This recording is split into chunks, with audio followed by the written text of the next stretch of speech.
reached a point in your bed where you feel bored, exhausted, or even stuck? Then this, my friends, is an opportunity you shouldn't miss.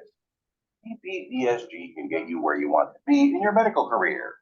Germany offers high-quality medical education for doctors. You will get paid during residency, and it allows good work-life balance. ODS provides you information about Germany and assisted with preparation of important documents, visa application, language courses, and housing, transportation from the airport to your new residence in Germany, residence permit application in Germany, entering medical language exam course, entering equivalence exam courses and applying for other required exams, obtaining a permanent medical registration, job application and interviews in multiple hospitals, adapting to your new life in Germany, and most importantly, we will guide you throughout this exciting process from the beginning and during the specialist training. PPDSG provides excellent service and expertise. Are you ready to experience a new chapter in your life with PPDSG in Germany? Visit us at www.ppds-germany.com or email us for further detail.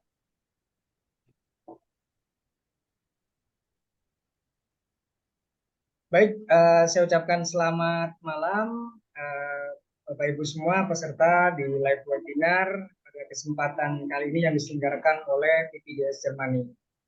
Pada malam hari ini, perkenalkan nama saya Muhammad Islahuddin, akan memandu live webinar pada malam hari ini, dan di tengah-tengah kita sudah hadir narasumber kita yaitu Dr. Benny Santosa. Selamat malam, Dok. Kemudian hadir juga para founder PPDS Germany, ada Dr. Yosef Rastandi. Selamat malam, Dr. Yosef, dan juga ada Dr. Yanuar. Saya ucapkan selamat malam. Baik, saya akan buka sesi malam hari ini.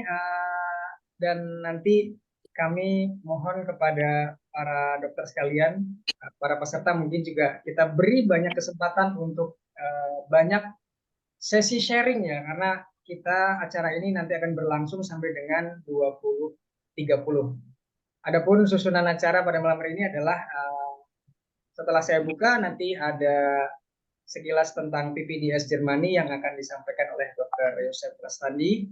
Kemudian nanti ada pemaparan langsung oleh Dr. Benny Santosa, dan kita akan buka sesi Q&A atau sesi tanya jawab sharing kepada para dokter sekalian mungkin yang ingin banyak ngobrol, ingin banyak bertanya dengan narasumber kita pada malam hari ini.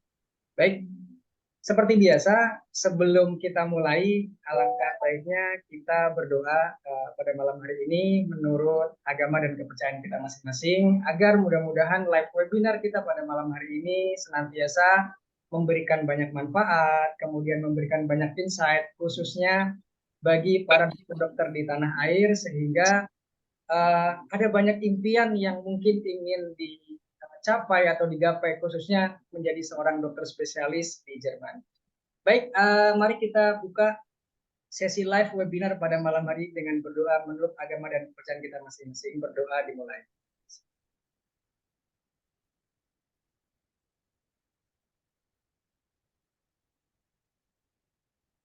Baik, terima kasih para dokter sekalian, dan kita lanjut ke session acara berikutnya, yaitu sekilas pengenalan tentang PPDS Germany yang kali ini akan disampaikan oleh Dr. Yosef Rastandi. Kepada Dr. Yosef, kami persilahkan.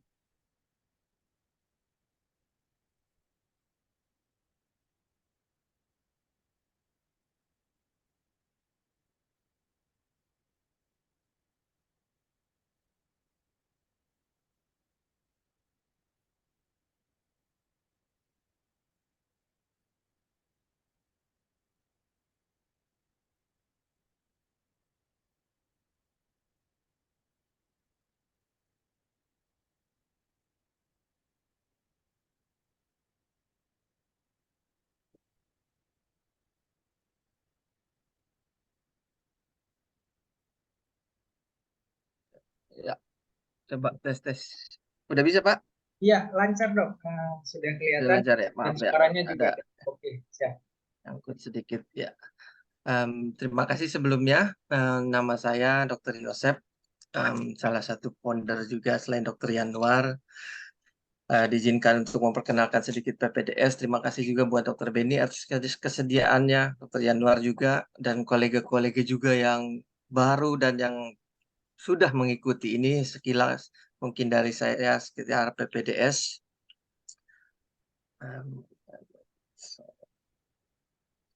PPDS ini didirikan oleh anas inisiatif oleh Dr. Yanuar, yaitu kolega saya yang telah lama di Jerman sekolah dan bekerja juga sebagai dokter spesialis di sini yang sekarang di Jerman. Hal ini didasarkan moment sebentar atas kumpul-kumpul kita berkumpul bahwa kolega-kolega di Indonesia banyak kesusahan dulu termasuk saya juga. Maka dari itu kita memutuskan bersama-sama dengan kolega yang lain, istrinya Dr. Yanuar, ada Dr. Kwok, ada Dr. Hana juga memutuskan ya suatu lembaga untuk membantu teman-teman. Di sini kita bisa lihat tujuan kita membantu teman-teman kolega yang ada di Indonesia untuk mencapai tujuannya yaitu menjadi dokter spesialis. Dengan kita mempunyai pengalaman lebih dari 10 tahun bekerja di Jerman, kita ingin men-share dengan kolega-kolega yang ada di Indonesia. Inilah visi misi dari kami selaku pendiri-pendiri PPDS. Kita ingin memiliki kolega yang berstandar internasional, pendidikan spesialis yang berstandar internasional, sehingga nanti juga akan mencukupi kebutuhan finansialnya juga. Tentu saja untuk Indonesia memberikan pelayanan medis yang terbaik sehingga bersaing dengan negara-negara sekitar, ya minimal di Asia atau Asia Tenggara.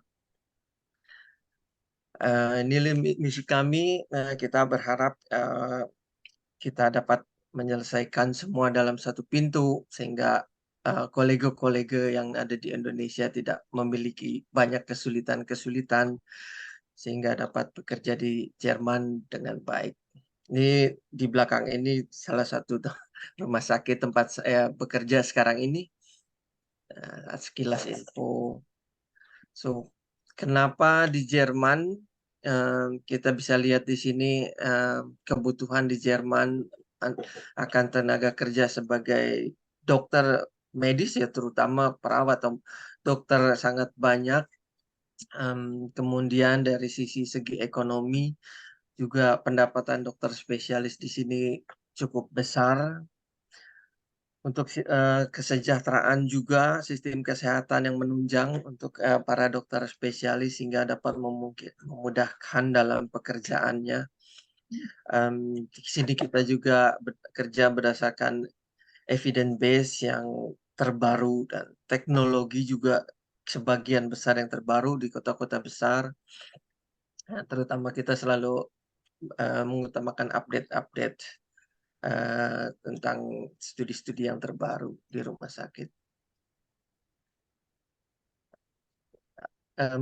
Keuntungan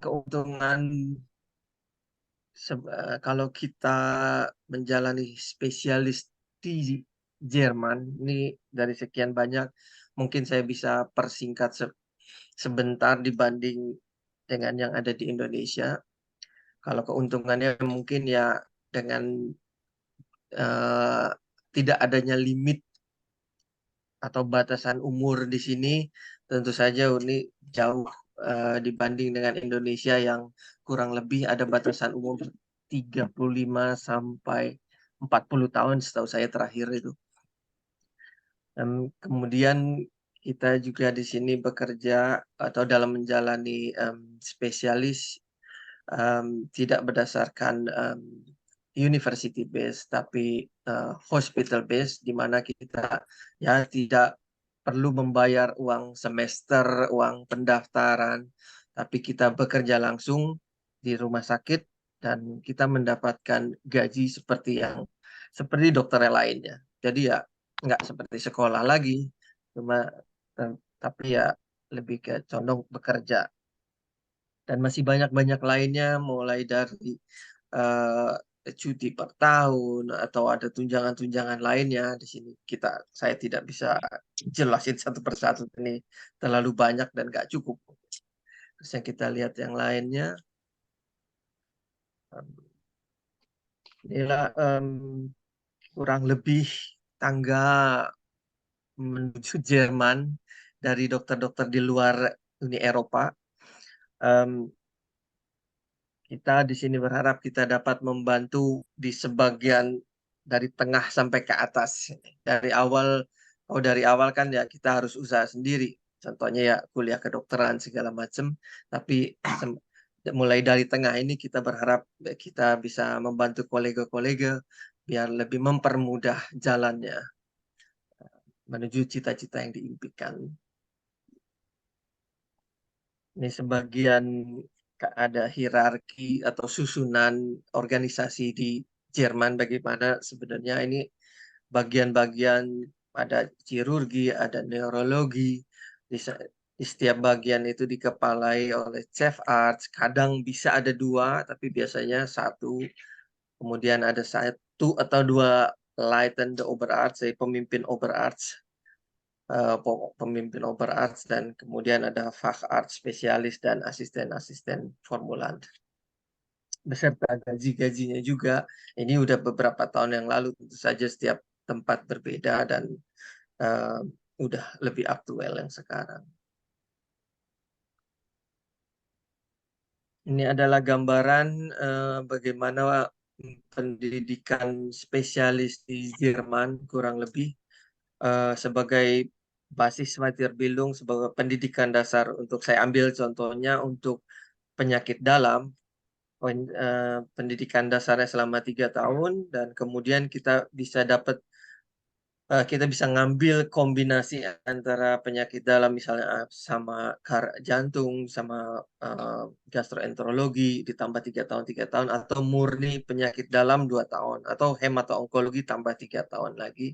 Itu bisa di-fix, dikombinasi, nggak mesti di satu rumah sakit, tapi kita bisa ambil di beberapa rumah sakit. Tentu saja kalau memungkinkan di satu rumah sakit lebih gampang, tapi kalau nggak memungkinkan kita bisa bekerja di 2 rumah sakit dan ijazahnya nanti bisa digabungkan logbooknya.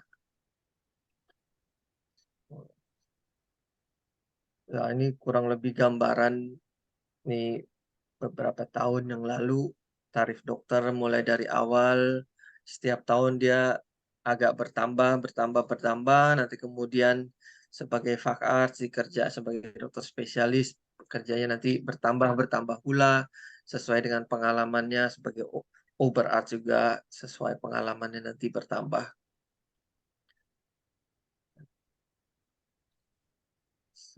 Gimana tantangannya? Ya mungkin itu benefit-benefit yang saya bisa sedikit sampaikan. Di samping itu tentu saja nggak semudah itu, kalau semudah itu ya orang di Jerman udah penuh sama orang luar. Tantangan yang paling terutama yang paling awal ya tentu saja mulai dari bahasa. Sebelum melanjut lebih jauh ya bahasa Jermannya, karena kita di sini berinteraksi dengan orang Jerman ya tentu saja memakai bahasa Jerman yang hampir hampir semua ya di daerah tertentu ya ada yang nggak bisa bahasa Jerman juga, mungkin bahasa Turki atau Perancis atau Rusia, tapi sebagian besar bahasa Jerman. Kemudian ya meskipun sudah bisa bahasa Jerman, tapi belum tentu komunikasi dengan rekan atau sejawat itu berjalan dengan lancar.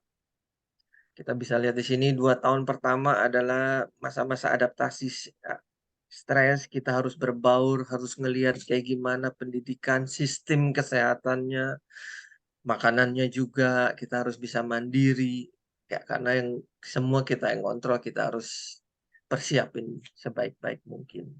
Dari situ kita bisa lebih enak, alangkah enaknya kalau kita udah belajar bisa bertanya, oh ada orang yang udah berpengalaman, oh kita harus perhatiin A, B, C, D, O, sehingga tidak berbuat salah atau fatal.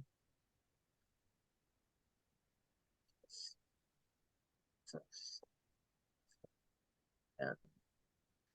Inilah bagaimana kita menolong kolega-kolega atau membantu. Ya, kita bekerja sebagai partner, kita bukannya sebagai bos atau sebagai pelanggan yang raja. Pelanggan tentu saja raja, tapi kita ini lebih condong kita bekerja sebagai partner.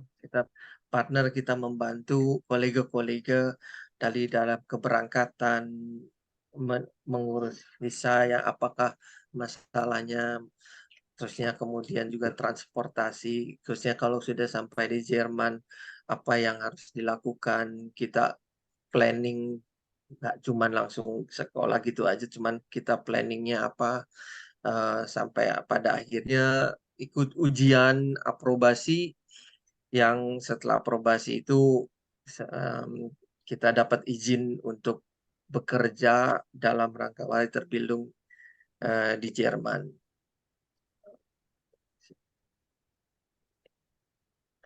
Ya, yang tentu saja kalaupun terakhir ini kita membantu tentang ya kehidupan di Jerman, bagaimana kita harus beradaptasi, bagaimana kita di Jerman sedikit bekerja dengan kolega, sistemnya kayak gimana, yang di Indonesia nggak ada, oh di sini kok ada, gitu.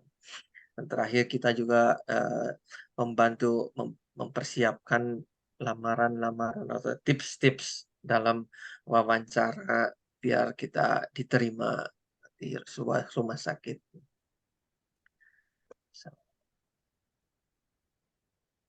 Sekian dari saya, semoga ini bisa membantu kolega-kolega dan sampai jumpa di Jerman.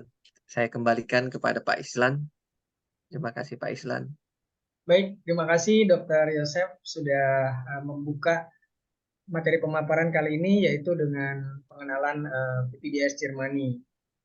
Dan di sini sudah hadir beberapa dokter yang mungkin ada beberapa yang sudah pernah mengikuti ya. Dalam kenal mungkin ada Dr. Satria Bayu Pratama. Beliau alhamdulillah sepertinya nih beberapa kali ikut program live webinar kita. Dan di sini ada beberapa dokter yang mungkin nanti juga bisa saling berkenalan.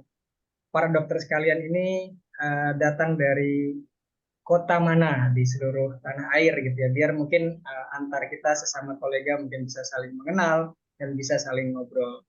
Salam kenal buat semuanya. Baik, kita akan lanjutkan lagi dengan materi inti kita pada malam hari ini, yaitu bagaimana kerja sebagai Oberarzt di Jerman ya. Nanti akan disampaikan oleh Dr. Beni Santosa. Saya akan siapkan dulu slide dari beliau. Oke, baik. Langsung saja kami persilahkan kepada Dr. Beni untuk memulai pemaparan pada malam hari ini. Kami persilahkan, Dokter. Silakan. Ya, selamat siang di Jerman, selamat malam di Indonesia untuk semua teman-teman yang ikut mengikuti acara seperti ini. Saya baru pertama kali ini ikut bergabung, hingga sekarang selalu pada jadwalnya selalu ada kontra dengan acara yang lain gitu. Ini tadi salam sehat untuk semua. Terus saya ingin mulai saja. Nah ini tadi yang Dr. Yosef tadi yang paparkan itu menarik sekali ya. Cuma itu ada tulisan tadi ada Fachsprachprüfung atau apa namanya. Jadi gini, sebetulnya mereka semua yang dari luar negeri di luar EU ya, termasuk misalnya dari Indonesia. Kita bicara tentang Indonesia ya, karena kita berhubungan dengan Indonesia Jerman. Jadi yang dari Indonesia itu lulusan dari situ di sini ikut yang namanya hospitasiun. Jadi mereka kayak magang. Saya kurang tahu ini nanti Dr. Yosef, Dr. Yanuar akan lebih bisa mengarahkan berapa saya perlu berapa lama. Dan setelah itu ada ujian. Jadi ujian dari bahasanya termasuk nanti ujian juga kedokteran. Yang aneh tapi hingga Dokter Beni mohon izin sebentar. Ya. Sepertinya suaranya agak kecil, Dok. Oh gitu ya. Iya. Mohon izin karena teman-teman yang lain juga. Kalau gitu saya lebih dekat lagi ya. Sekarang lebih jelas. Saya ngomong nanti lebih keras. Siap. Ini sudah Sekarang lebih jelas? agak lebih jelas, Dok. Siap. Agak lebih jelas? Iya. Oh, biasanya suara saya cukup lantang loh. Ya udah, saya coba lagi. Ini saya lebih dekat ke laptop ya. Nah, jadi yang menarik adalah kami yang lulusan dari Jerman ke Indonesia juga harus melalui masa adaptasi ya. Itu saya tidak mau mendalam lagi soalnya topiknya sekarang makin sulit sekarang. Dan ada beberapa ujian tes di Indonesia yang kelihatannya sulit karena cukup banyak yang tidak lulus. Nah, yang aneh tapi atau menarik yang dari Indonesia dites di Jerman, sejauh saya dengar nih, tidak ada satupun yang tidak lulus ya, yang diuji di sini di Jerman. Jadi mereka ikut, nggak tahu nanti mungkin Dokter Januar bisa nimbrung Dokter Yosef 3 bulan, 6 bulan atau setahun saya tidak tahu. Terus ujiannya tidak pernah ada yang tidak lulus. Nah ini kan atasan saya, jadi yang direktur rumah sakit itu salah satu pengujinya di Hessen ya. Nah Hessen itu salah satu Bundesland ya, salah satu provinsi di Jerman Tengah itu yang ibu kotanya adalah Wiesbaden dekat Frankfurt situ. Nah Frankfurt itu di Hessen. Nah ini yang menarik adalah mereka yang dari luar, yang di luar Indonesia, di luar Eropa itu saya kurang tahu ininya persentase yang lulus dan tidak lulus, tetapi yang dari Indonesia kok saya belum pernah dengar ada yang tidak lulus. Ini menarik ya. Jadi untuk supaya teman-teman yang dari Indonesia yang ingin ke Jerman untuk jadi juga bahan pertimbangan apapun itu artinya ya. Nah, terus yang Dokter Yosef nanti mungkin bisa cerita, hati-hati itu ada tulisan Facharzt für Innere Medizin und Kardiologie, Facharzt für Innere Medizin und Gastroenterologie. Jadi untuk subspesialis kardiologi ditulis 3 tahun. Jangan nanti dipikir orang, oh ya, jadi untuk internis dan kardiologi itu cuma 3 tahun. Itu kan nanti pas takutnya ada yang salah ngerti. Tulisannya seperti itu. Saya tadi ngertinya, 3 tahun sebagai kardiolog, 3 tahun sebagai gastroenterolog, enggak. Itu nah ini jangan sampai ada yang salah ngerti nanti Yosef ya. Ya, terima Takutnya kasih. seperti itu. Jadi soalnya inner sendiri kan 5 tahun ya, terus subspesialis itu 3 tahun. Setahu saya itu ya. Saya kan nggak spesialisasi lagi, jadi nggak tahu syarat-syarat yang sekarang gimana gitu ya. Takutnya ada yang salah ngerti gitu. Jadi di sini belum ada yang jalur pintas kayak di Indonesia seperti SPJP ya. Itu kan dia tidak lewat jalur interna, tapi langsung ke kardiologi ya, atau SPP spesialis paru itu juga mereka bukan internis ya, mereka langsung sebagai spesialis paru dan itu pendidikannya 4 tahun kalau tidak salah, setahu saya sih. Mohon koreksi kalau ada yang lebih tahu. Nah, beda dengan SPPD KKV itu di Indonesia, yaitu SPPD berarti dia spesialis penyakit dalam dulu, setelah itu konsultan kardiovaskuler, jadi KKV ya, atau SPPD KP. Jadi SPPD dia internis, setelah itu konsultan paru, jadi KP ya. Beda dengan SPP, beda dengan SPJP, spesialis pembuluh jantung dan pembuluh darah, SPJP, jantung dan pembuluh darah. Nah, itu di Indonesia juga tidak dibedakan. Kalau di Jerman kan angiologi ya untuk pembuluh darah, itu pecah, dia bukan masuk dalam kardiologi. Nah itu sekedar ini aja, bukan koreksi tapi masukan, jangan sampai ada yang salah ngerti nanti mereka mikir oh 3 tahun saya jadi kardiolog, ya udahlah ke Jerman semua mau jadi kardiolog 3 tahun. Segampang itu pun tidak ya. Terus juga yang menarik adalah tadi Dr. Yosef bilang ada bukan hanya di rumah sakit pemerintahan ya, bukan cuma rumah sakit apa tadi pendidikan ya. Jadi di sini istilahnya adalah hospital base, bukan university base. Itu di Jerman ya. Tapi harap juga dibedakan dengan negara seperti di Filipina, beda sistemnya. Di sana pun hospital base tapi beda dengan yang di Jerman ini. Harap juga untuk tahu bedanya itu cukup besar. Baik, kalau begitu saya ingin mulai dengan slide saya. Semuanya hanya 4 saja. Saya pikir saya nggak bicara terlalu banyak. Nanti lebih banyak kita diskusi saja. Ini sekedar CV dari saya. Tahun 79 ke Jerman, tahun 80 Studien Kolleg. Studien Kolleg ini adalah untuk kita semua dari Indonesia yang lulus SMA, terus sekolah di Jerman. Nah, karena SMA kita tidak 100% diakui di Jerman, jadi mengulang 1 tahunnya yang namanya Studien Kolleg. Terus sekolah tahun 87 selesai, dan tahun 89. Nah, ini mungkin banyak yang nanya, loh, Dokter Benny itu udah lulus dokter tahun 87, kok masih sekolah lagi informatika? Untuk informatika itu untuk apa ya? Ada yang ngomong, oh lagi pengangguran mungkin ya. Zaman dulu itu undang-undang ketenagakerjaan di Jerman sangat restriktif untuk mereka yang dari luar Eropa. Jadi bukan kayak sekarang, ini kayak ya, Yosef bisa datang ke sini langsung dapat izin kerja. Saya balik 4,5 tahun lagi lalu ke Jerman langsung dapat izin kerja dan dapat unbefristete Arbeitsvertrag, jadi kontrak kerja seumur hidup.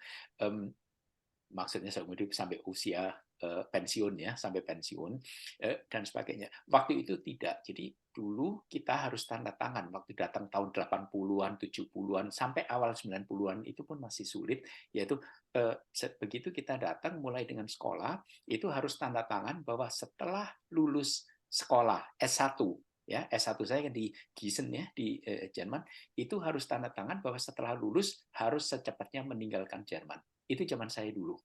Ya, sulit sekali, betul-betul sulit untuk menembus. Nah, waktu itu saya terus saya bekerja ini saya nggak tulis di sini karena memang ya kerja sebagai research sebetulnya, tapi bukan betul-betul research untuk tiap kali publikasi, tapi kerja di institut untuk diabetologi.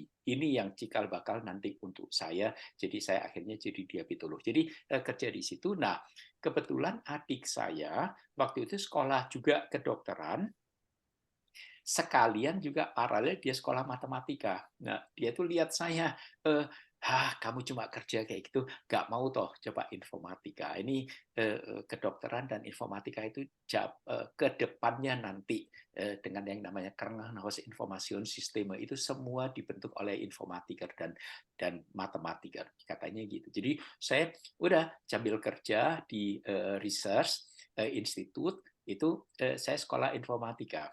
Ya, terus, nah setelah lulus tahun 94 dari informatika itu, nah saya dapat tawaran karena di Jerman waktu itu yang namanya medizinische Informatik, jadi medical informatics itu mereka membutuhkan sekali mereka yang ya tentu saja informatika, sarjana informatika, tetapi juga apalagi yang punya pengetahuan kedokteran. Jadi untuk saya waktu itu undang-undang yang ketat restriktif untuk orang asing itu untuk saya hampir tidak berlaku karena mereka membutuhkan. Jadi saya ada 2 pilihan waktu 94 itu.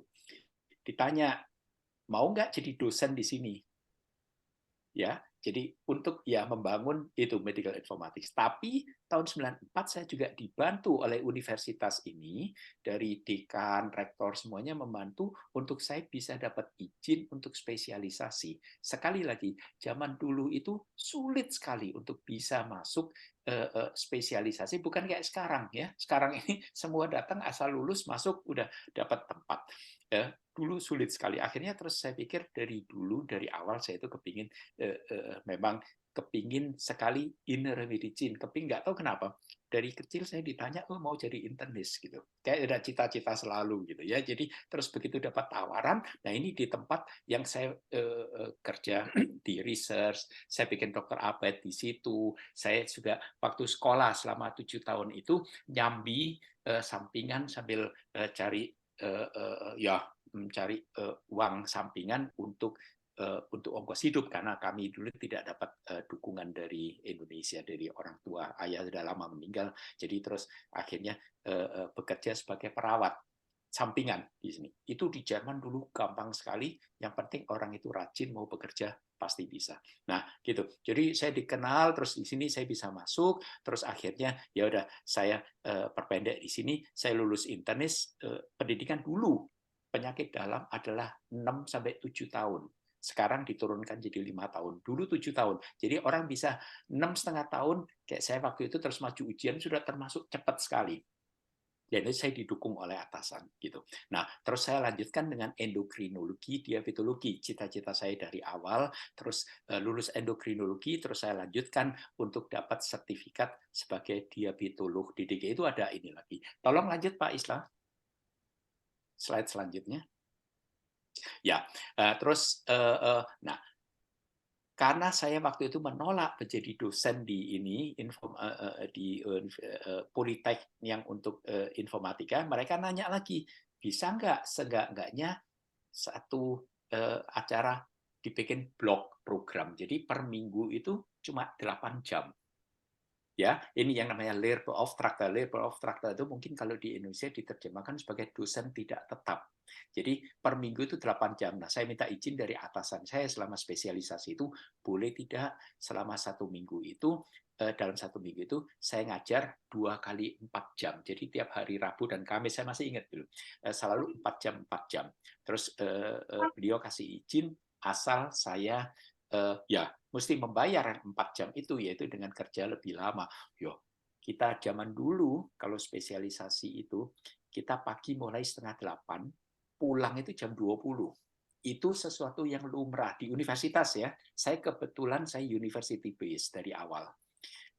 Kebetulan. Tapi itu bukan syarat. Dari dulu di Jerman itu ada hospital base. Nah, jadi setiap hari itu toh 12 jam. Jadi ya kalau dibilang suruh bayar 4 jam itu karena saya 2 hari dalam 1 minggu masing-masing 4 jam pergi, itu mah nggak ada masalah gitu ya. Nah, terus ya itu. Setelah 2002, nah untuk tawaran lanjut, nah kebetulan kami ada punya 2 putra, masih bayi waktu itu kecil-kecil, terus kita mikir udah kita pulang. Jadi 2002 kami pulang, terus melalui masa adaptasi yang sulit waktu itu, prosedurnya yang sulit, tetapi waktu masuk ke dalam program adaptasinya itu semuanya berjalan lancar. Saya tidak pernah mengalami kesulitan apapun selama adaptasi. Teman-teman sejawat di Indonesia semua juga baik-baik. Saya tidak pernah mengalami seperti diskriminasi dalam hal apapun itu.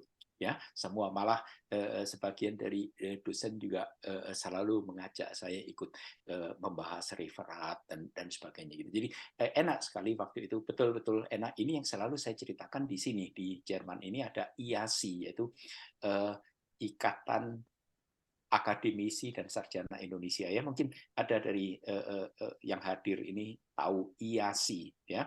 Bergabung saja, enak kok. Jadi kita saling tukar pikiran. Bisa dilihat di internet ya, IASI. Nah, saya selalu cerita tidak pernah mengalami sesuatu yang negatif. Ini saya cuma bicara pribadi. Tentu aja ada saja yang cerita, oh ya saya di ini peluncuh. Saya tidak tahu. Saya sendiri tidak pernah mengalami dan sebagainya. Nah, setelah 1 tahun adaptasi saya waktu itu di bidang penyakit dalam. Setelah itu 2004 saya tugas ke Aceh. Waktu itu yang ada tsunami itu saya sedang di sana. Bukan saya ditugaskan karena tsunami, tetapi saya sedang di sana. Tapi ya ini, Tuhan masih belum mau manggil saya, jadi saya masih ada sekarang. Jadi masih bisa ketemu Yosef, ketemu yang lain ini. Kalau enggak mungkin, soalnya yang ada 300.000 ini kan yang hilang ya, meninggal, hilang dan sebagainya. Nah, terus sejak 2005, terus saya mulai kerja sebagai internis. Awalnya dulu internis karena endokrin saya belum diakui waktu itu. Zaman saya waktu pulang belum ada program adaptasi untuk konsultan lulusan luar negeri ya. Tetapi ya karena saya diajak aktif di Perkeni itu Perkumpulan Endokrinologi Indonesia. Dari sana lama-lama mereka kenal saya. Terus 2007 mereka membuka program adaptasi untuk konsultan lulusan luar negeri. Jadi saya adalah generasi pertama untuk pengakuan konsultan luar negeri waktu itu.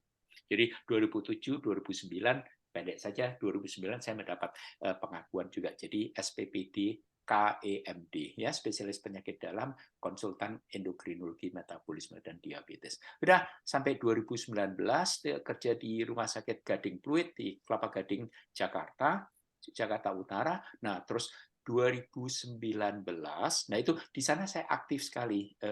Saya ceramah per tahun itu bisa 30 kali gitu di seluruh Indonesia. Selalu diundang untuk jadi pembicara. Dasar saya memang senang ngoceh, jadi ya senang sekali gitu.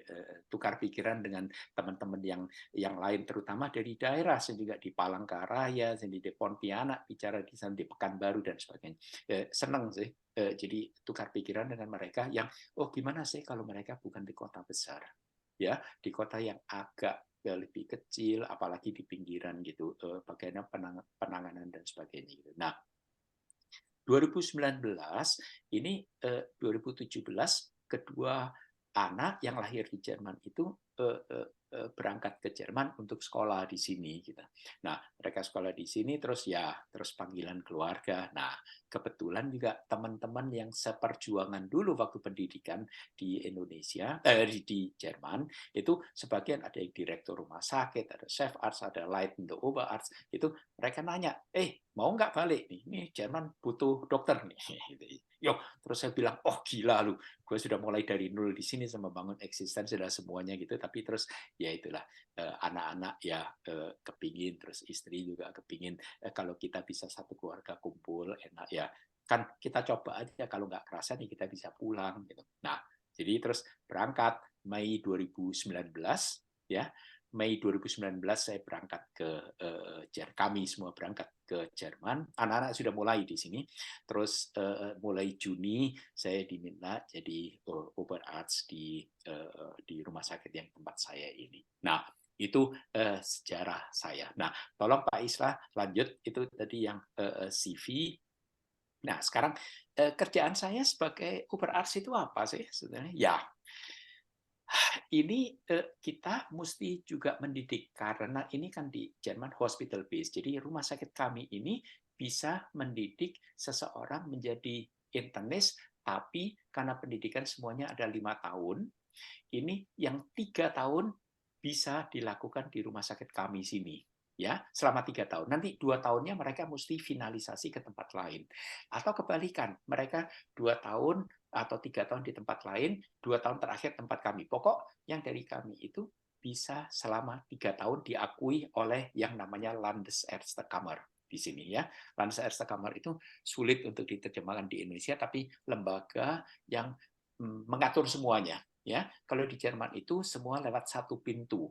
Kalau di Indonesia kan ada KKI, ada kolegium, ada ID, ya, terus ada ya dan sebagainya. Jadi yang sekarang konversi dan sebagainya. Kalau di sini semua lewat Ärztekammer sudah kita tahu beres gitu, ya. Nah, jadi kalau saya sebagai Oberarzt itu ya ngelihat ini asisten yang perlu ada pasien baru gimana ini, terus kita bicarakan diagnostiknya apa saja, pemeriksaan laboratorium, pemeriksaan dari digital imaging, kita perlu sonografi, kita perlu dan sebagainya, pemeriksaan yang lumrah ya. Jadi diskusi-diskusi tentang kasus-kasus yang masuk, terus ya mesti koreksi dari Arztbrief. Jadi setiap pasien yang datang itu mereka sudah menyiapkan yang namanya Arztbrief. Jadi ini apa ya, status dari pasien semuanya, dari pemeriksaan fisik sampai hasil-hasil semua,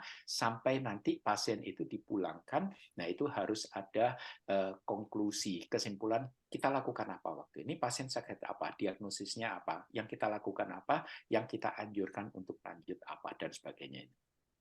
Ini pekerjaan yang paling saya benci ini karena selalu mesti membaca satu persatu ini formulasinya gimana dan sebagainya gitu ya. Terus juga pasien kadang-kadang itu tidak merasa puas kalau hanya bicara dengan asisten arts ya, maunya ya Oberarzt-nya mana, chef arts-nya mana. Jadi saya selalu Oberarzt itu ditugaskan, kami orang 3 3 Oberärzte. Nah, selalu ditugaskan, oh ya, bicaralah dengan keluarga, ya mereka nggak puas atau mereka ada pertanyaan apa gitu. Kadang-kadang kalau sudah ngomong dengan kami ini, terus sudah lebih tenang gitu, ya. Terus konsiliaris ya, ini di Indonesia juga banyak kan ya, konsil ke dokter bagian lain gitu. Nah, kami di rumah sakit ini ada penyakit dalam, ortopedi, traumatologi, bedah umum dan bedah digestif, ginekologi, terus juga ada apa ya namanya Belegbetten. Jadi bukan Abteilung tapi Belegbetten untuk THT, terus neurosirurgi, ya itu semua. Ya, jadi tapi yang Abteilung itu ada yang 3 besar selain pediatri. Pediatri tidak ada di tempat kami, hanya ada bedah umum ataupun bedah digestif dan bedah tulang, ortopedi, terus ginekologi dan intern. Nah, ini semuanya mempunyai Berechtigung untuk mendidik seenggaknya beberapa tahun. Seperti yang bidang kami ini, Abteilung Innere Medizin selama 3 tahun. Ya, lanjut satu lagi Pak Islah, tolong. Ya, nah kerjaan yang lain yaitu kalau pas chef arts-nya, direkturnya sedang repot, dia sedang kemana nggak bisa, ya saya mewakili semua. Jadi hubungan tentang pemeriksaan apa saja. Nah, berhubungan dengan Verwaltung. Verwaltung itu apa ya, kayak darah manajemen gitu. Nah, di Jerman ini sekarang manajemennya itu cuma tahu satu, karena kepalanya biasanya bukan dokter. Mereka nggak ngerti kedokteran, tapi mereka maunya itu pokok rumah sakit jangan sampai bangkrut, rumah sakit jangan sampai rugi. Jadi kita selalu dikasih tugas, oh ya ini kekurangan pasien, kita harus membuka lagi dan sebagainya. Kita harus ngitung. Jadi di sini itu kita ngitung, ini pasti kita akan punya sistem DRG, jadi paket ya, orang yang masuk karena infeksi, ya apa misalnya pneumonia, ya pneumonia itu pasien datang, nah kita mau merawat selama 2 hari, boleh merawat selama 2 minggu, boleh, tapi kita cuma dapat dana dari versi dari asuransi, dari seperti BPJS ya, itu jumlahnya sama.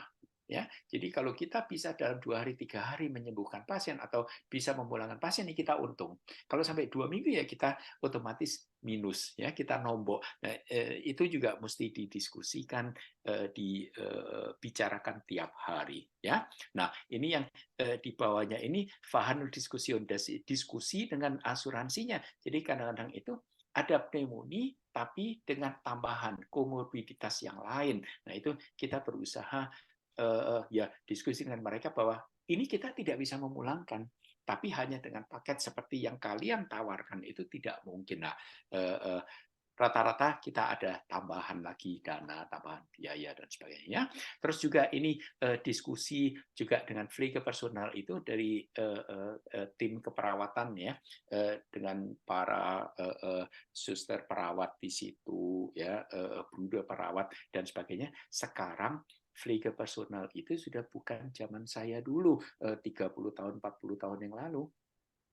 Zaman dulu itu mereka ya kalau sekarang mereka itu betul-betul protes ya, mereka mengeluarkan kritik juga, oh yang Anda lakukan seperti ini nggak cocok dan sebagainya. Jadi zaman sekarang ini sebagai dokter di Jerman mesti betul-betul itu istilahnya bewaffnet, jadi mesti punya dasar pengetahuan supaya kita bisa diskusi dengan mereka, bisa membantah dengan mereka, bukan asal membantah tetapi berdasarkan pengetahuan yang kita punya, berdasarkan sesuatu yang logis yang memang kita tahu, dan itu kita harus berani punya prinsip kita dalam hal kedokteran pasti lebih menguasai dibanding mereka. Tapi untuk itu mereka lebih tahu untuk penanganan langsung dengan pasien dibanding kita. Ini untung itu, makanya kalau kita bisa kerja sama, ini pasien akan mendapatkan benefit yang tepat sekali. Ya, Ya, sebetulnya tentu aja tiap-tiap poin ini saya bisa cerita lebih detail. Mungkin nanti dalam diskusi kita bisa lagi ya. Kayaknya saya ini yang tolong Pak Islah satu lagi kayaknya itu yang terakhir ya. Slide yang ini ya kita bahas. Oke, baik. Ini saya kembalikan lagi ke siapa Dr. Yosef atau ke Pak Islah untuk kita kalau mau diskusi silakan. Terima kasih. Oke, baik. Terima kasih banyak Dokter Beni sudah ya banyak membahas tadi tentang pengalaman beliau dan juga ini mungkin yang akan jadi bahasan kepada diskusi kita pada malam hari ini. Namun apakah sebelum kita mulai diskusi dari Dokter Yanuar mungkin barangkali ada sedikit tambahan, kami persilakan dulu Dok. Ya, terima kasih untuk semuanya, terutama Dokter Beni yang memberikan waktunya di ya masa-masa sibuk untuk PPDS Germany. Mungkin satu hal yang paling penting ya, bahwa memang dalam berjalannya waktu peraturan pemerintah itu berbeda-beda ya dari zaman satu ke zaman lain. Tapi sebenarnya dalam waktu mungkin bisa dibilang 5 sampai 10 tahun ke belakang, Jerman membuka peluang sebesar-besarnya kepada masyarakat asing. Dan salah satu yang menerima benefit sebenarnya saya juga. Contoh lagi pas orang tua saya sekolah di Jerman, itu STR-nya atau yang disebut aprobasi itu sangat limited. Jadi lagi ayah saya selesai internis, ayah saya harus pulang ke Indonesia. Tapi zaman saya, lagi saya lulus tahun 2012, surat STR saya itu seumur hidup. Jadi ini tuh suatu benefit yang ya yang benar-benar ada. Bahkan saya sekarang kan ada registrasi di Inggris dan di Jerman dan di Singapura. Kalau di Inggris sama di Singapura, walaupun negara maju juga, tapi itu registrasinya selalu limit 1 sampai 2 tahun. Dan tiap 1 sampai 2 tahun itu harus diperpanjang dan ada hal-hal yang diperiksa segala macam. Sedangkan Jerman tuh ya registrasi sekali aja sampai saya meninggal seperti itu. Jadi dan menariknya lagi registrasinya itu bukan berlaku di Jerman saja, tapi di seluruh negara Uni Eropa dan diakuin juga dan di Inggris dan di negara-negara lain, contoh seperti negara Kanada. Ya, jadi mempunyai surat registrasi di Jerman itu sebenarnya membuka peluang untuk kita di masa depan juga. Tentu setiap adik-adik yang mau ikut PPDS Germany, kami selalu himbau, ya paling bagus membantu negara kita sendiri ya, karena ya kita bekerja sebenarnya untuk masyarakat Indonesia. Tapi pada jalannya seperti yang Dokter Beni cerita, kadang kita nggak pernah tahu seperti apa jalan kita di masa depan. Ya mungkin itu aja yang harus digarisbawahin. Kita harus mindful bahwa aprobasi itu benar-benar sesuatu yang sangat menarik sekali gitu. Mungkin itu saja dari saya. Saya balikan ke Pak Islah. Saya sebenarnya udah ada pertanyaan untuk Dokter Beni sih. Saya rasa juga adik-adik sekalian juga mempunyai pertanyaan yang mirip-mirip. Dan saya mungkin himbau untuk adik-adik membuka kameranya, jadi kita bisa berinteraksi selama 15 menit sampai 20 menit ke depan lah. Oke? Ya, saya balikan lagi ke Pak Islah. Terima kasih. Baik, terima kasih banyak Dokter Yanuar. Tadi sudah memberikan satu highlight ya atau guideline khususnya buat mungkin para kolega dokter dari seluruh tanah air tentang bagaimana kebijakan-kebijakan yang ada di negara Jerman. Saya rasa kita akan lanjut kepada sesi sharing atau sesi Q&A di mana memang sesi ini yang sebetulnya kita pengen banyak berikan waktu ya karena kita mungkin mohon izin ke Dokter Beni, kita akan coba di waktu yang maksimal sekali di 20-30. Mudah-mudahan dari teman-teman banyak sekali hal-hal yang bisa langsung disampaikan dan kesempatan kali ini saya beri kesempatan untuk 3 orang yang saya berikan waktu untuk open mic. Kami persilahkan Bapak Ibu para dokter untuk bisa langsung raise hand dulu terlebih dahulu, mungkin bisa raise hand terlebih dahulu sehingga nanti bisa saya beri kesempatan untuk bisa sharing langsung, ngobrol langsung dengan narasumber kita pada malam hari ini, Dr. Beni Santosa. juga mungkin juga dengan para founder PPDS, ada Dr. Yosef dan juga ada Dr. Yan. Baik, kami persilahkan kepada para dokter, baik mungkin 3 orang dulu yang bisa raise hand atau open mic, dan mungkin silakan juga kalau ada yang mau ketik di kolom komentar atau kolom chat juga kami persilahkan. Ada Dokter Darren, ada Dokter Daniel, ada Dokter Liviani, kemudian ada Dokter Rian juga ya. Oke, Dokter Liviani, kami persilahkan untuk langsung saja open mic, dok. Silakan di unmute. Iya, terima kasih dok untuk kesempatannya. Saya izin tanya yang pertama ke Dokter Beni, boleh sedikit share nggak dok masalah penyetaraan itu, waktu itu dokter penyetaraannya di mana, terus kurang lebih prosesnya seperti apa. Terus yang kedua saya mau tanya sama Dokter Yosef, untuk PPDS Germany ini, misalnya kita mau join ya gitu ya, maksudnya dibantu sama PPDS Germany ini untuk proses ke Jermannya, apakah kita harus mengikuti prosesnya dari awal sampai akhir atau kita bisa sama PPDS Germany itu cuma sebagian proses gitu, misalnya dibantu proses waktu dari sini mau ke sana, nanti di sananya kita jalan sendiri atau gimana? Makasih. Baik, terima kasih Dokter Liviani. Mohon izin kepada Dokter Beni mungkin bisa langsung di. Ya, halo Liviani, selamat malam Liviani di Indonesia Iya. ya? Iya dok, Di betul. Indonesia, oke, baik. Di Ya. sini sore, selamat malam. Jadi ini maksudnya penyetaraan di Indonesia ya? Iya betul dok. Ya, itu saya pulang 2002. Nah, waktu itu kesulitan saya terutama adalah selalu itu kalau di Indonesia kesulitan prosedur. Kalau kita nantinya di lapangan kita tidak masalah. Tadi saya sudah ceritakan tidak ada masalah. Tapi memang prosedur itu kalau di Indonesia itu sepertinya waktu itu serba tidak jelas. Jadi waktu saya pulang itu syarat atau syarat-syarat untuk adaptasi yang sebelumnya dari zamannya ini ayahnya Dr. Yanuar ini, zaman kakak saya yang pulang pertengahan 90-an, akhir 90-an, itu sudah tidak berlaku, tapi karena akan diganti dengan undang-undang yang baru. Tetapi undang-undang yang baru belum ada. Jadi yang lama sudah tidak berlaku, yang baru belum ada. Jadi saya masuk itu vakuum, masa transisi. Selama 13 bulan itu saya hanya nganggur, tidak bisa apapun gitu. Nah, itu memang itu yang waktu, tapi kelihatannya saya sekarang seperti itu sudah teratasi. Saya adaptasi penyakit dalam selama 12 bulan di Undip Semarang, Rumah Sakit Dr. Karyadi, dan setelah itu ada ujian, yaitu ujian board bebarengan semua dengan PPDS yang di Indonesia. Jadi saya tidak dibedakan sama sekali, tidak ada perbedaan antara saya dengan mereka, semuanya gitu. Kami orang 10 yang waktu itu di Undip, atau orang 9, saya lupa, itu salah satu tidak lulus, yang 9 lulus semua.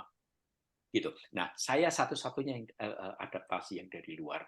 Saya juga lulus ya. Nah, dari situ terus saya waktu itu masih ada yang namanya WKS, wajib kerja sarjana. Nah, itu karena saya belum pernah PTT, karena saya S1-nya pun di Jerman. Nah, jadi saya di sana terus tugas, nah banyak tempat macam-macam. Nah, saya ambil waktu itu dapat tawaran di Aceh. Karena tidak ada yang mau ke Aceh, karena waktu itu masih ada GAM.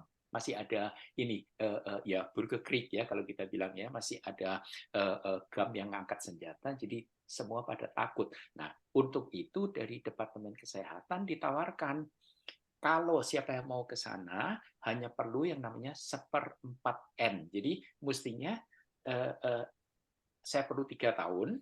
Nah, itu saya cuma perlu 9 bulan. Ya, jadi 1/4. Jadi 1 tahun itu dari 12 bulan saya cuma perlu 3 bulan. Nah, karena 3 tahun jadi saya perlu 9 bulan. Jadi saya tugas di Aceh selama 9 bulan. Setelah itu jadi mulai 2005 saya sudah bisa kembali ke Jakarta praktek sebagai internis di Jakarta.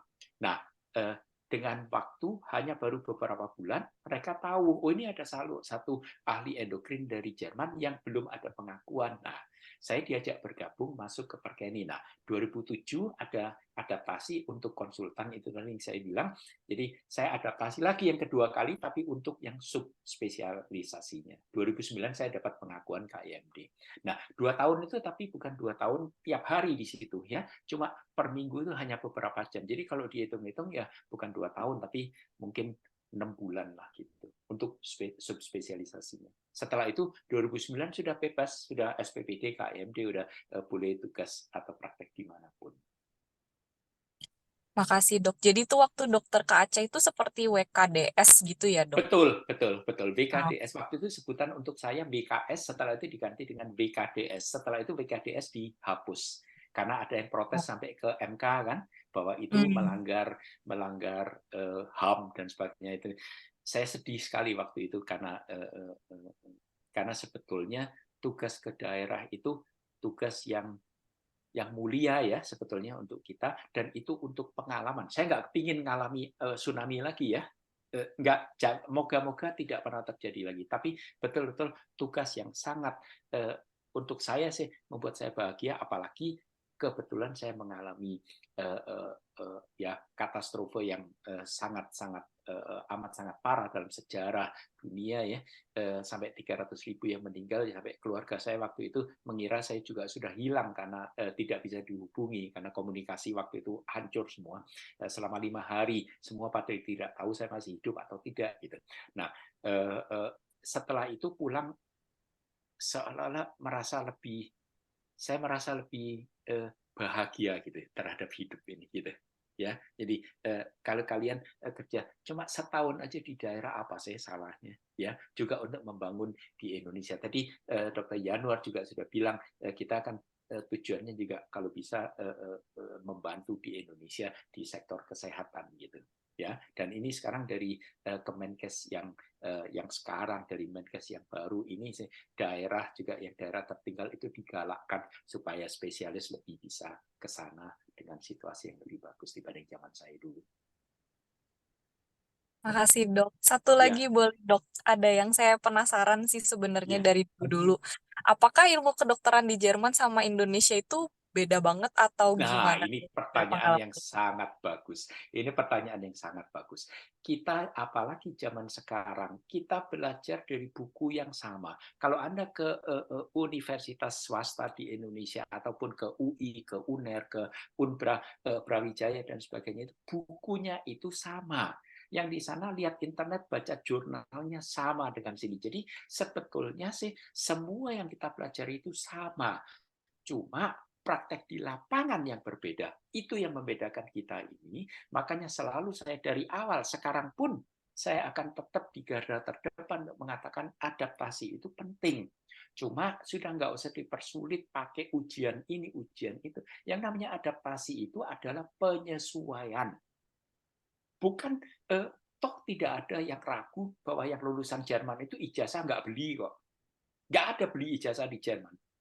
Ya, di negara lain mungkin ada, saya nggak tahu, saya nggak menuduh apapun. Tapi jadi kalaupun adaptasi untuk menyesuaikan yang di lapangan, gimana sih kita menangani pasien diabetes di Jakarta dibanding dengan di Gießen atau di Frankfurt atau di Hamburg, nih Dr. Yanuar dulu sekolah di Hamburg, ya, dan sebagainya gitu. Nah, makanya perlu adaptasi. Tapi di mata saya adaptasi untuk penyakit dalam 1 tahun itu cukup. Bukan 2 tahun kayak sekarang gitu. Nah, jadi kalau dibilang pendidikannya sama ya, cuma beda fasilitas, beda itu praktek di lapangan. Gitu. Baik dok, makasih banyak dokter. Ya, sama-sama.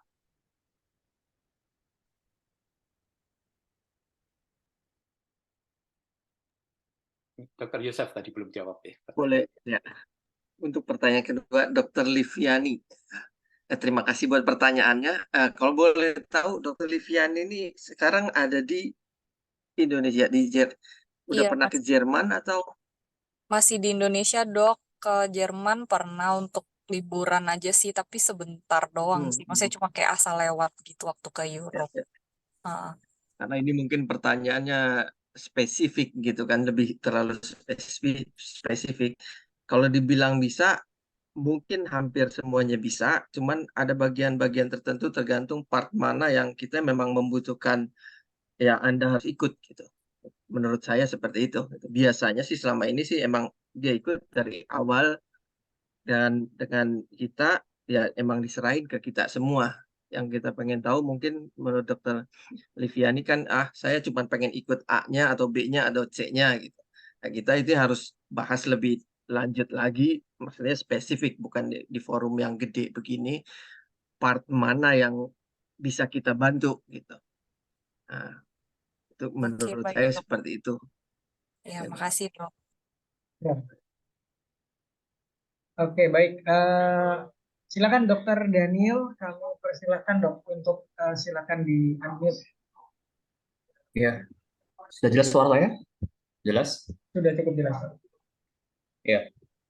Saya ingin bertanya beberapa pertanyaan ya. Pertama mungkin ke Dokter Beni. Ini perihal pengalaman beliau kan sudah pernah sebagai konsultan di Indonesia dan juga pernah sebagai konsultan di Jerman. Dari pengalaman beliau, dari pengalaman dokter, bagaimana dok menerapkan perbedaan antara di Indonesia sama di luar negeri? Mungkin dalam segi mungkin income. Terus di sana kan monoloyalitas, tapi saya dengar juga katanya juga bisa poliloyalitas juga ya. Itu mungkin dokter bisa jelaskan mungkin bedanya bagaimana sama di Indonesia. Terus apakah ada dari secara taraf hidup atau mungkin kualitas, tadi mungkin di luar kedokteran ya, itu seberapa besar maksudnya perbedaan antara di Indonesia sama sana? Karena di sana kan memang kita tahu pajaknya juga besar ya. Sementara kalau di Indonesia ya kita tahu juga penghasilan dokter spesialis di Indonesia kalau konsultan juga luar biasa. Itu seperti itu yang pertama.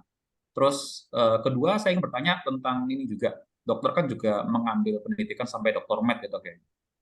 Saya sendiri secara pribadi juga ada keinginan sih tentang untuk sekolah juga ambil doktoral. Itu bagaimana prosesnya dalam arti kayak kalau ingin mengambil doktor med di sana atau proses doktoral, terus apakah itu sama dengan Fortbildung dan Weiterbildung gitu. Seberapa penting sih kayak peranannya dokter med tuh kalau di Indonesia kan mungkin dokter tuh cukup berpengaruh ya. Apakah sana cukup ambil selesai nigung aja atau harus konsultan atau bagaimana? Itu mungkin ada perbedaan bisa dijelaskan. Terus caranya bagaimana? Yang terakhir kalau sekedar informasi saya memang sudah persiapan ke Jerman dan saat ini dalam proses menunggu visa. Itu saya ingin tanya kalau misalnya nanti seandainya saya sudah sampai di sana lalu sudah dapat aprobasi, kira-kira bagaimana sih menentukan kayak lokasi rumah sakit atau tempat Weiterbildung yang bagus dan sesuai itu apa landasannya? Kalau di Indonesia kan mungkin center universitas atau mungkin apa itu mungkin bisa dibantu dijelaskan mungkin dari sudut pandang dokter gitu. Itu aja dokter, terima kasih. Ya. Baik, terima kasih Dokter Daniel atas pertanyaannya. Mohon izin ke Dokter Denny dulu, mungkin bisa langsung dijawab. Yang pertanyaan ketiga nanti biar Dr. Yosef atau Dr. Januar yang menjawab ya, karena itu program saya sangat berbeda. Tentang sekarang perbedaan bekerja di Indonesia dan di Jerman, saya sering ditanya oleh pasien-pasien saya yang di Jerman ataupun pasien-pasien yang di Indonesia, dok, sekarang dokter di Jerman jarang pulang, enakan di sana ya. Terus balik saya tanya, Anda nanya itu dalam hal apa?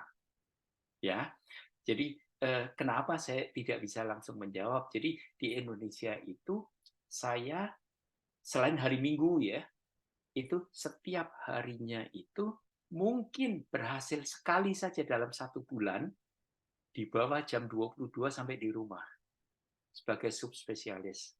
Ya, sekali dalam 1 bulan. Kalau Minggu setengah hari ada waktu. Minggu pun pagi tetap visit itu di Indonesia. Yaitu Daniel ya pasti tahu, Daniel juga Daniel masih di Indonesia ya, masih ya, dan lulusan Indonesia ya, berarti tahu kira-kira yang kerja di sana sebagai spesialis gimana. Terus tentang ya kalau bicara income, nah ini bedanya saya di sini ini bukan praktek, saya kerja di rumah sakit. Jadi saya pegawai rumah sakit mengepalai satu departemen di sini yang penyakit dalam dan bidang endokrinologi, sekarang juga gastroenterologi. Nah, saya sebagai wakil dari chef arts, jadi wakil dari direktur. Nah, saya melakukan semua. Yang saya senang di sini adalah semua yang saya pelajari dalam pendidikan penyakit dalam dulu, saya di sini boleh lakukan tanpa kesulitan. Artinya, saya di sini melakukan echo. Ini mungkin Dr. Januar, Dr. Yosef mengetahui saya. Oh, internet kok mau sok-sokan echo, ya. Tapi yang namanya kardiolog pasti dia lebih pinter echonya. Tetapi saya juga waktu pendidikan penyakit dalam 2000 kali lakukan echo. Sekarang saya sehari itu 5 sampai 10. Sambil mendidik asisten yang kerja di sini. Saya melakukan waktu pulang dulu, saya sudah melakukan gastroskopi 750 kali. Sekarang saya mungkin 3000 kali. Sekarang ini. Jadi saya pun juga sebetulnya kalau mau maju ujian untuk gastroenterologi, saya sudah memenuhi logbook. Kalau mau, cuma saya sudah kepala 6 ini mau belajar lagi tiap hari 12 jam. Kayak zaman Daniel kan kelihatan masih muda, baru 20 sekian. Nah, itu masih punya waktu ya, punya semangat untuk belajar lagi. Saya mulai dari nol lagi untuk belajar gastroenterologi, belajar bukunya ya. Kalau tindakan saya udah lakukan sudah jauh lebih dari yang disyaratkan gitu. Ya, nah itu. Nah, tiap hari saya sampai di rumah itu jam 5, jam 6 sore. Tiap hari kami satu keluarga makan bersama. Di Indonesia nggak bisa. Ya, nah, tapi ya itu tadi income-nya gimana ya? Boleh tahu nggak? Saya nggak nyebut angka, tapi pendapatan saya di sini separuh dari pendapatan saya di Indonesia. Ya, tadi soalnya Daniel bilang, oh kan di sana hasilnya tinggi. Oh enggak, dan di sini pajaknya separuh. Jadi pendapatan kalau misalnya orang dapat 100 juta, hasil yang keluar mungkin 55 juta, 60 juta yang sisa. 40 jutanya masuk ke negara, masuk ke asuransi. Tapi asuransi bukan private ya, ini asuransi kayak BPJS. Di sini itu BPJS itu 15,6% dari gaji bruto. Jadi kalau ada pendapatan itu 100 juta rupiah, di Indonesia misalnya, itu 15.600.000 itu untuk BPJS. Dan itu hilang saja, dipakai apa enggak ya itu segitu. Tapi untuk itu semua yang harus dilakukan selama itu ada indikasi dari dokter, pemeriksaan apapun semua dibayar oleh asuransi, oleh BPJS sampai batas tertentu ya, enggak semua, sampai ada batas tertentu itu dibayar oleh asuransi. Itu bedanya. Ya, jadi kalau bicara tentang enakan mana ya tergantung sih. Untuk orang istri selalu bilang, oh, udah di Indonesia hasil setinggi itu, tapi ngapain kita nggak ada waktu untuk juga mengeluarkan uang, ya. Terus kualitas hidup jauh lebih jelek dibanding di Jerman sini gitu ya. Tapi ya gaji tetap saja sangat cukup untuk hidup. Ya, untuk kalau bicara tentang income. Terus yang pertanyaan lanjutnya tentang Dr. Med. Saya dulu itu kerja di universitas, uniklinik. Uniklinik itu zaman saya dulu secara tidak langsung mewajibkan setiap asisten itu untuk ikut bekerja di research. Nah, kebetulan tadi kan saya bilang dalam CV saya bahwa sebelumnya saya juga sudah bekerja di bidang itu, jadi saya tinggal melanjutkan saja gitu. Ya, zaman dulu itu kayak diminta. Kalau yang zaman sekarang sih kecuali mereka nanti akhirnya mau karier yang ke arah guru besar kayak gitu ya, yang di research itu harus dokter med itu harus ya. Tapi kalau untuk praktek sehari-hari sama sekali tidak perlu. Saya tidak tahu sejauh mana untuk Anda di Indonesia nantinya, saya tidak tahu tujuan Anda apa. Kalau pulang apakah dokter med itu perlu. Saya waktu pulang saya seringkali di nama saya, titel saya ditulis Dr. Med, terus belakang ditulis PhD. Nah itu saya setelah 3 tahun, 4 tahun tulis gitu, saya lihat nanti ini ada masalah. Karena PhD itu pengakuan lain lagi. Itu Anglo-Saxon. Kita di Jerman lain, kita pakai Dr. Med. Jadi saya bilang, tolong PhD jangan ditulis lagi. Ya, saya bilang Dr. Med cukup. Itu memang titel yang saya dapat. Gitu. Ya, saya tidak tahu sejauh mana itu dibandingkan dengan PhD itu sama apa tidak. Saya juga nggak terlalu tertarik untuk membahas. Sudah silakan. Jadi kalau Daniel nanti cuma untuk praktek biasa atau kerja di rumah sakit swasta dan sebagainya, ngapain perlu dokter med repot-repot gitu. Ya, sorry saya nggak tahu tujuan Daniel apa gitu. Tapi kalau memang akhirnya bisa masuk ke universitas, staf pengajar, tidak ada salahnya saya punya titel dokter med. Oke, baik. Terima kasih banyak Dokter Benny. Gimana Dokter Daniel? Mungkin cukup? Mungkin bisa ini sih dok, saya juga penasaran sih dok, kan dokter punya pengalaman di uniklinik ya. Mungkin ada bagi saran mungkin dok, apakah perbedaannya di uniklinik sama mungkin di regional Cranken House atau mungkin di praksis, mungkin ada perbedaan apa? Secara pendidikan itu sama karena semua itu diatur oleh Ärztekammer yang tadi saya bilang itu, ya. Semua syarat-syarat pendidikan itu diatur oleh Ärztekammer. Jadi kurikulum saya itu 99% sama dengan mereka yang di hospital based. Sama pendidikannya, tapi ya itu tadi yang saya bilang di uniklinik itu kerja wissenschaftlich, jadi untuk research itu juga diminta, dituntut dari kami bahwa harus melakukan seperti itu juga. Oke, baik. Siap. Mungkin satu kesempatan lagi buat para dokter yang mau open mic untuk bisa langsung bertanya dengan Dokter Benny dan juga para founder PPDS Jerman pada malam hari. Oke, baik. Saya persilakan satu penanya kembali yang bisa open mic. Ada mungkin Dokter Deren, Dokter Satria, mungkin Dokter Bayu, ada Dokter Irfandi. Selamat malam, Dok. Selamat malam. Halo, selamat malam. Ya, selamat malam. Saya dengan Dokter Irfandi. Ya, saya sekarang lagi di Jakarta ya. Saya punya pertanyaan dok mengenai ekspektasi dok. Jadi bagaimana seorang residen tingkat 1, apalagi maksudnya baru awal masuk, diekspektasikan untuk bekerja di suatu rumah sakit sebagai residen di Jerman. Sebagai contohnya, saya kan udah cari-cari info juga mengenai di Indonesia contohnya ya.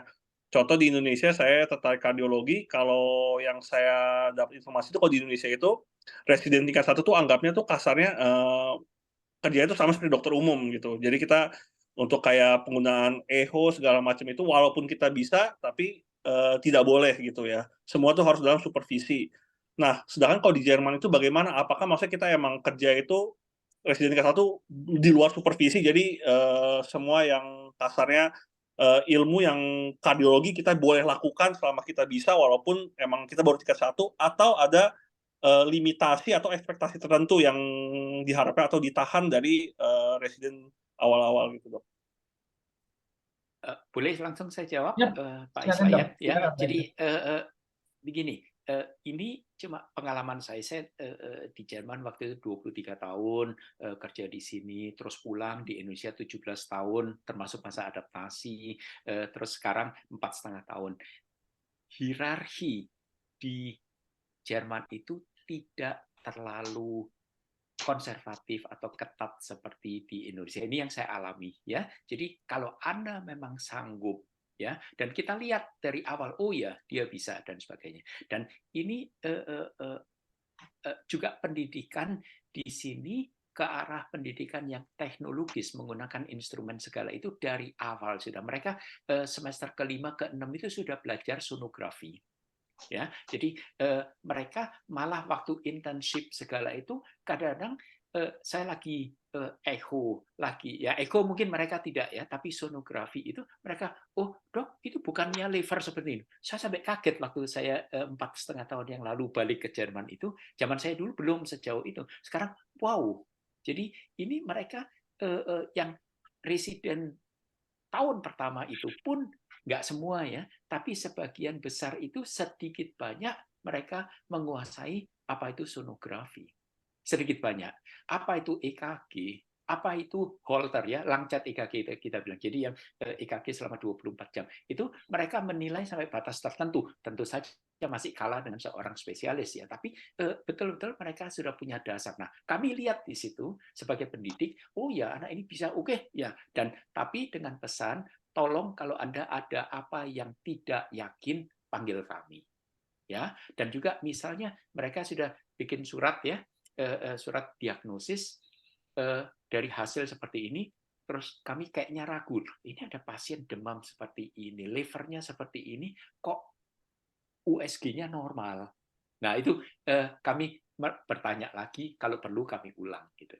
Gitu ya. Jadi kami di sini nggak, oh kamu semester pertama nggak bisa apa-apa, udahlah kamu ngikut, nggak, tidak pernah seperti itu. Justru kalau bisa langsung kami ajak terjun nih seperti ini. Ini kita ini kalau di sini spesialisasi itu bukan sekolah, kerja.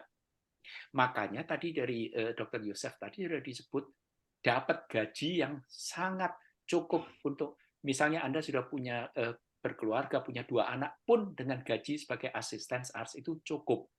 Ya irit-irit ya, jangan selalu makan luar, mesti masak juga di rumah gitu ya. Kami semua ini yang pendidikan di Jerman ini semua pasti jago masak. Saya lebih jago masak dibanding istri saya. Serius. Ya, jadi itu karena dari awal sudah dididik seperti itu untuk hidup irit. Nah, di sini karena standar hidupnya itu tinggi, setiap kita makan luar itu keluar biaya yang berlipat-lipat dibanding di Indonesia gitu. Tapi kalau masak sendiri jauh lebih murah gitu. Ya, dan dengan asisten itu salary untuk asisten tahun pertama pun Anda bisa menghidupi satu keluarga. Itu bedanya. Di Indonesia masih harus membayar sampai sekarang, tapi kayaknya Menkes yang baru ini akan berusaha untuk toh setidak-tidaknya bisa dapat uang saku lah, uang makan atau apa. Ya moga-moga kita berharap di Indonesia nanti bisa lebih bagus lagi untuk pendidikan ya. Oke, baik, siap. Terima kasih banyak, Dr. Benny. Baik, kebetulan kita masih ada waktu, mungkin satu penanya terakhir yang saya beri kesempatan untuk mungkin bisa langsung open mic saja sebelum nanti kami tutup di sesi live webinar kita pada malam hari ini. Silakan para dokter sekalian yang mungkin ingin sharing langsung dengan Dr. Benny dan juga para founders dari PPDS Jerman. Mungkin ada Dr. Darren atau Dr. Mustika Putri atau mungkin Dr. Lala atau Dr. Arif mungkin atau Dr. Bayu yang ingin diskusi langsung dengan Dr. Benny. Kami persilakan.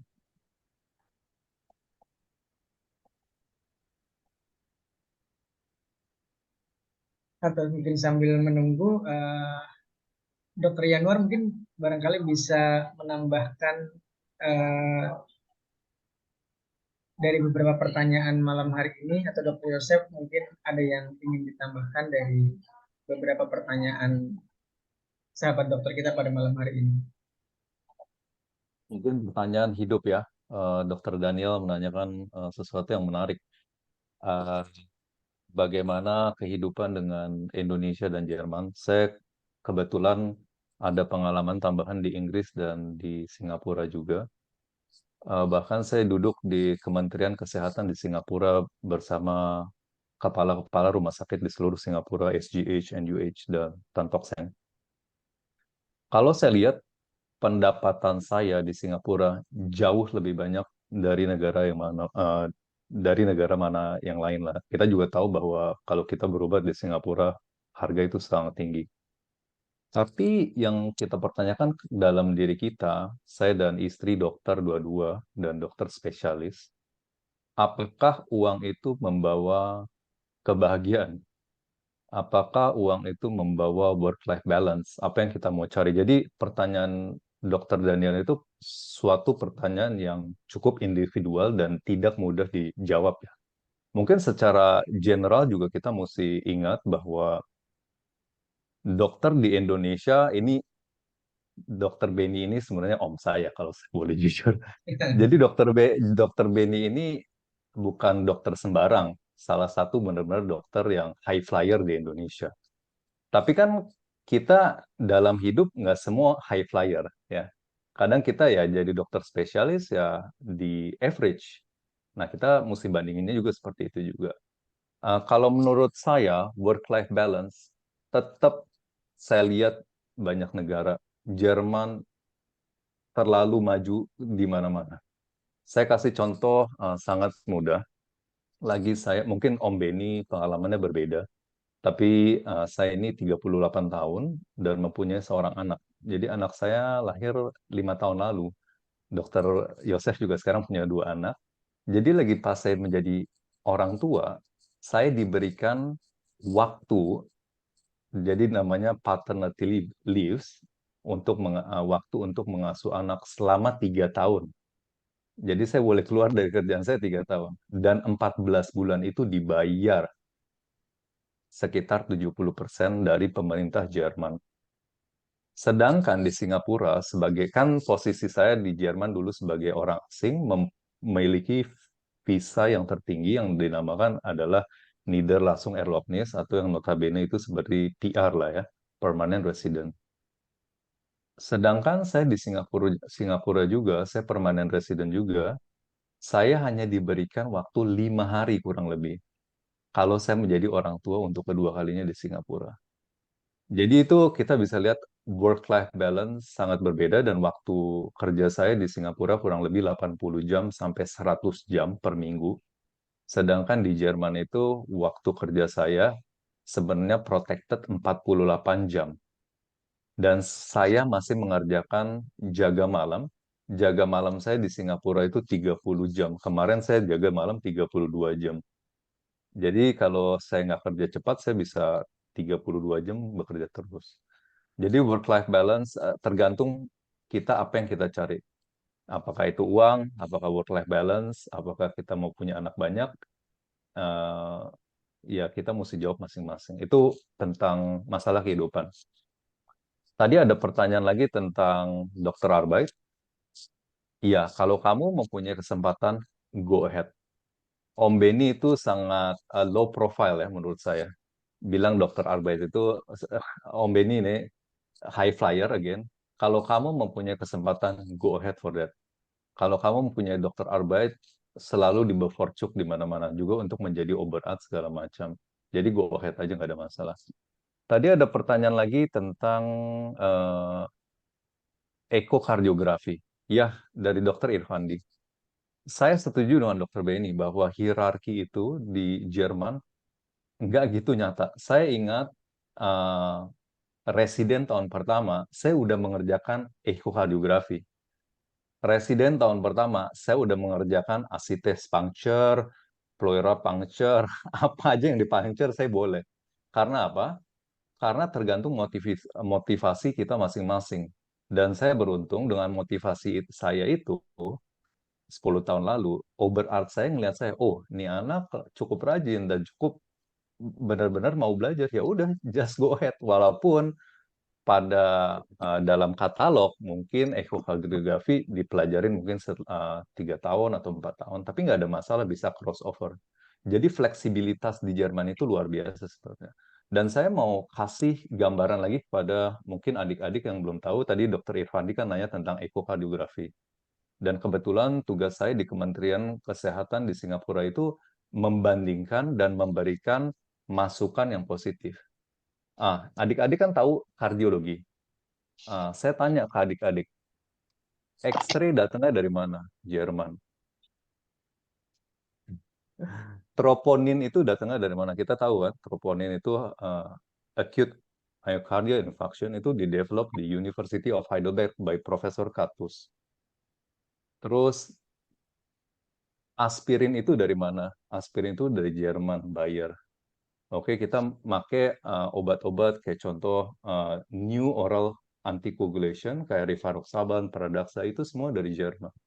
The first corona angiography is also from Germany. Jadi no doubt Germany is leading in many ways, but they don't sell much. Mereka nggak kayak Singapura atau Amerika atau Inggris promote a lot. Jadi pada umumnya mungkin kita bisa ngelihat contoh yang baik, Dr. Beni, walaupun banyak ijazahnya, tapi low profile. Itu menunjukkan sepertinya kayak peribahasa di Indonesia yang saya sangat senang, seperti padi. Semakin dia penuh, dia merunduk. Itulah orang Jerman sebenarnya. Ya, jadi jangan khawatir tentang Jerman, banyak benefit yang kalian bisa terima lah. Mungkin itu yang dari saya, Pak Islah. Saya balikan kepada Anda. Ya.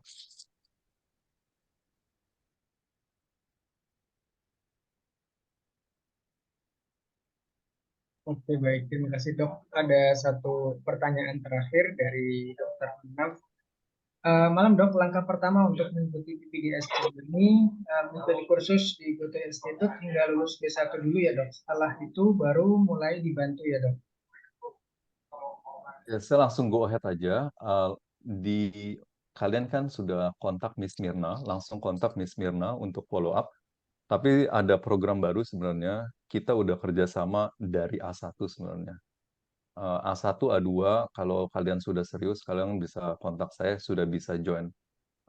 Peserta-peserta sebelumnya saya targetkan sebenarnya B1, B2 sampai C1. Tapi saya lihat ada kendala pada umumnya tentang penungguan izin ke Jerman dan segala macam. Jadi A1, A2, you can go ahead to apply to PPDS Germany. Dan balik lagi tadi ke Dokter Liviani, mau join di mana saja nggak ada masalah ya. Yang penting sebenarnya tujuan kami ini PPDS untuk membantu. Karena kami nggak, maksudnya tentu saja ada fee ya, itu jelas. Karena ini semua waktu kami. Dan kami semua dokter spesialis. Bawa Dokter Beni malam ini juga udah sesuatu yang spesial. Saya nggak bisa bayar uangnya waktunya Om Beni, tapi saya bersyukur.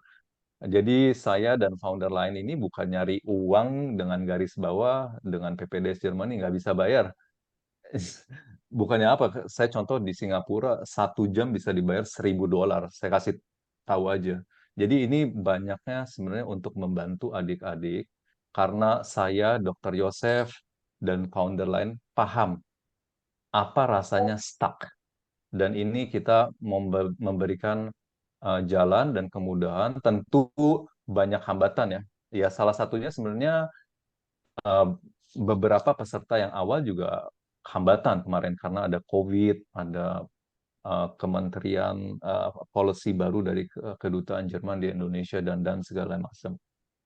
Tapi sekarang mulai membuka, jadi shouldn't be any problem. Dan kalau Anda sudah lihat zamannya Om Beni, yang notabene tahun 79 ya Om, lulus SMA ya. SMA ya. Berarti itu abang saya baru lahir ya. Saya lahir tahun 85, saya masih belum ada.